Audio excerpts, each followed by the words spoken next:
3, 2, 1. Welcome to the gospel. Yeah. Well, welcome. Nice hair. Thank you. Okay.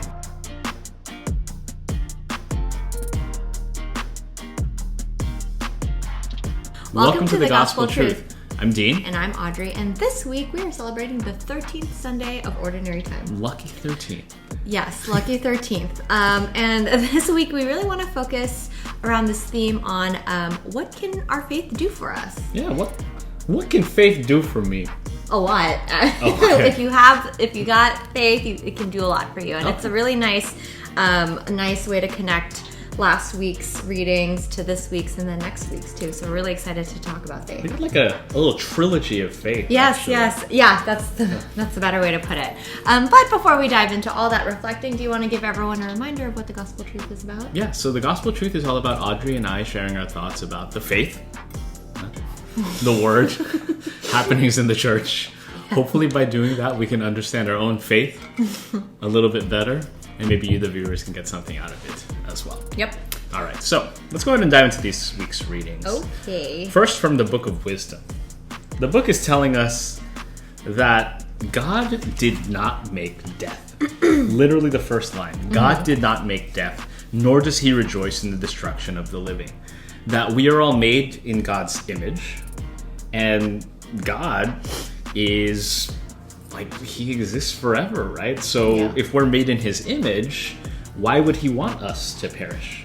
Yeah, and so why would he want bad things? Exactly. And so literally not literally, but like if you look at the end, it says, by the envy of the devil, death entered the world.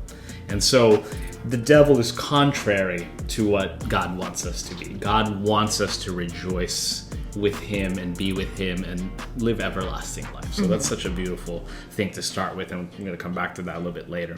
The responsorial psalm is, I will praise you, Lord, for you have rescued me. And I love that in the reading, or in the psalm, it says, sing praise to the Lord, you his faithful ones. That God is there for us. He rescues us from death if we but only have faith in him, right? You change my mourning to dancing, I will give you thanks. So a reminder to be thankful for all the good things that God does for us. In the second reading from the second letter of St. Paul to the Corinthians, St. Paul reminds us that Jesus sort of became, it says here, he became poor. He became impoverished for us. He became human for us so that we could partake in his resurrection, so that we could become rich. Right? And so just a beautiful reminder of the sacrifice that God literally came in form of a human. Yeah, for us. Sake. Yeah, for our sake. He met us at our level. Exactly. Right? Like you're already seeing here in the readings all of these great rewards that faith can give you. Yeah. And then finally in the gospel, we see here two miracles that Jesus does for those that have faith in him.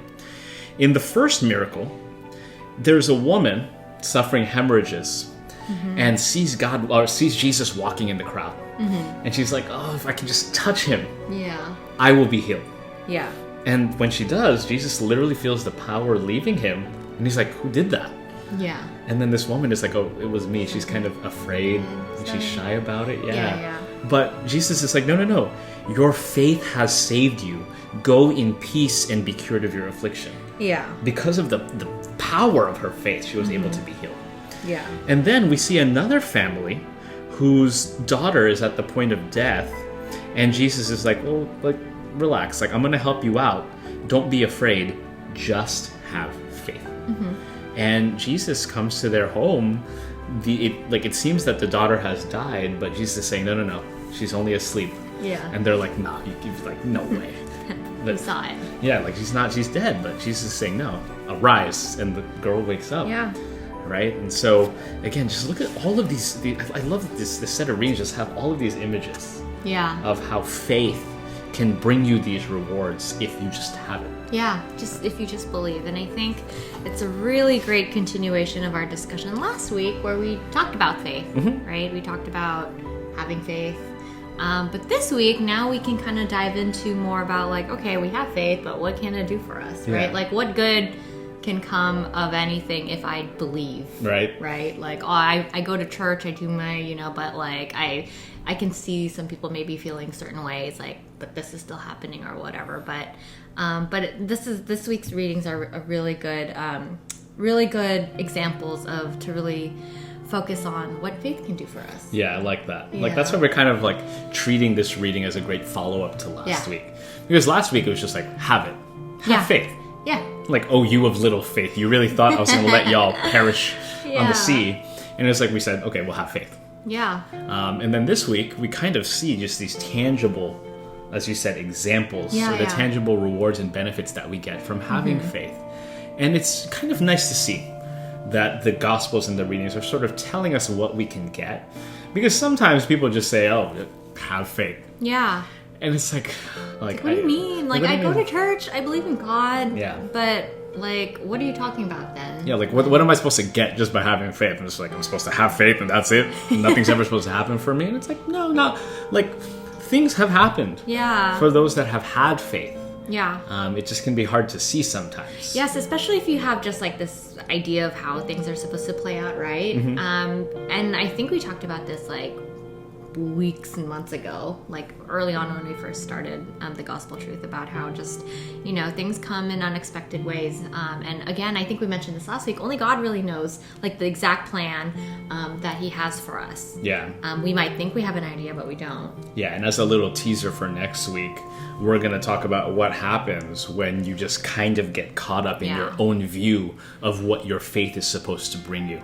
So we're going to talk more about that next week as a little teaser. Yeah, but this week, I mean, there's something just beautiful about like the grace we get from having faith, right? And I think you just said a few moments ago about how faith saves us from death. And we need to remember that, like, when we talk about death, we don't usually talk about it in the physical terms where we, our human bodies perish, but like, we're saved from death, and that we get to have be reborn with Jesus and live. Our soul. Yeah, we get to live with him in heaven after our time is done here on earth. Exactly. And that's a beautiful reward. Yeah, that is like the ultimate reward.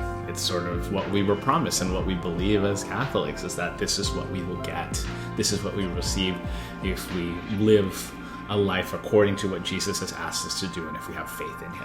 Yeah, and having faith isn't just like, let's take a step back, and it's not just about like, oh, I believe in God, I believe in Jesus, I believe in, we say all those prayers at church, and I think that's great, and that's a great start and a good foundation for when we start our journey as Catholics. But also having faith is just like believing in the commandments and living them out.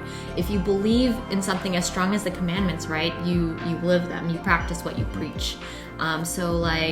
And it's healing when you can see that your faith, like when you do good deeds, or when you treat others as, you would want them to treat you. That's healing in a way, right? Yeah, like, isn't there a reading that says like faith without works is kind of like, it's empty? Yeah. Like, I remember hearing that, but I'm not the best. I can't remember exactly, but I know what you're talking about. So faith is also work, right? It's not just the words you say, but the actions you show, and because you are practicing what you believe in. Yeah. And that is a very good way to show your faith, I think. Yeah. And to show that you have it. It's just this great cycle too, right? Like, you have faith and you do good things, and then you just sort of get rewarded. It's just it just pays itself. Good, yeah. You just feel good, right? Yeah, and when you're just like, oh, I feel great, and you're not looking for like, what's my reward? I did this, I did that. Then you're truly living a faith-filled life, and allowing God to, really work through you. Yeah. So I think we can leave it at that for the week. Yeah. And sort of just challenge everyone to remember that when you have faith, it's not just having, like, you have faith because you believe in God, but also you get all of the benefits of your faith in God. When you believe, when you take on the challenges of doing God's works and following his commandments, you get all of his grace and all of the rewards that are promised. Yeah, and what's great is, half the time, or all the time, if you're really like zoned in and honed in on it, it doesn't feel like work. Yeah. It's like what you're called to do, and it comes naturally to us as Catholics. Exactly. So yeah, we challenge you this week to really focus on that, and we look forward to chatting with you about, what happens when on the other side of the faith spectrum. Yeah, more faith next week. Yeah. So so yeah, we'll chat with you again next week, but until then, All right. See you then. Bye, everybody.